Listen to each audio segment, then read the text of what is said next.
جتنا جتنا اللہ تبارک و تعالیٰ سے بندہ قریب ہوتا ہے اتنی اس کے اندر عاجزی پیدا ہوتی ہے. یہ جو تکبر ہے یا اکڑ ہے یہ اس لیے ہے کہ اللہ جل جلالہ کی عظمت کی معرفت نہیں ہے, لہٰذا آدمی اکڑ پھو کرتا ہے, تکبر کرتا ہے, لوگوں کے ساتھ بدخلقی سے پیش آتا ہے. لیکن جب اللہ کی معرفت حاصل ہو جائے, اللہ تعالیٰ ہم سب کو عطا فرمائے, جب اللہ تعالیٰ کی معرفت حاصل ہو جائے, اس کی عظمت, اس کی کبریائی, اس کے جلال, اس کے جمال, اس کے کمال کا مراقبہ انسان ہر وقت کرتا ہو, ہر وقت اسے اللہ کی کبریائی نظر آ رہی ہے, جلال نظر آ رہا ہے, جمال نظر آ رہا ہے, کمال نظر آ رہا ہے, تو وہ اپنے کو کیا سمجھے گا؟ کیا تیرا جمال ہے, تیرا خیال ہے, تو ہے, تیرا جمال ہے, تیرا خیال ہے, تو ہے, مجھے یہ فرصت کابش کہاں کہ کیا ہوں میں. جب ہر وقت دل و دماغ کے اوپر اللہ جل جلالہ کے جلال کا, اس کے جمال کا, اس کے کمال کا تصور بیٹھا ہوا ہے تو میں کیا چیز ہوں, مجھے یہ فرصت کابش کہاں کہ کیا ہوں.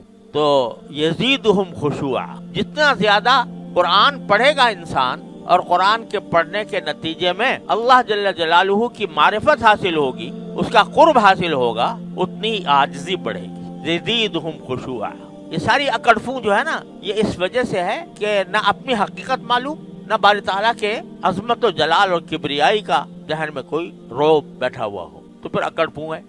لیکن جب وہ اس کی عظمت چھا گئی, اس کا جمال و جلال چھا گیا دل و دماغ کے اوپر, ہر وقت وہی مسلط ہے, تو پھر میری اپنی ذات کیا ہو گئی؟ فنا ہو گئی. اسی کو صوفیاء کرام کہتے ہیں فنا کا مقام, کہ انسان اپنے آپ کو بالکل فنا سمجھ, میں تو کچھ ہوں ہی نہیں, یہ مقام فنا کہلاتا ہے تصوف کی اصطلاح میں. اپنے آپ کو اپنی حقیقت مستحضر ہو جائے کہ میرا کوئی سانس بھی میرے اختیار میں نہیں ہے, میری کوئی نقل و حرکت میرے اختیار میں نہیں ہے, میں کوئی کام اللہ جل جلالہ کی توفیق اور اس کے تخلیق کے بغیر نہیں کر سکتا, میری کوئی حقیقت نہیں, جو کچھ ہو رہا ہے وہی کرا رہے ہیں. یہ ہے فنا.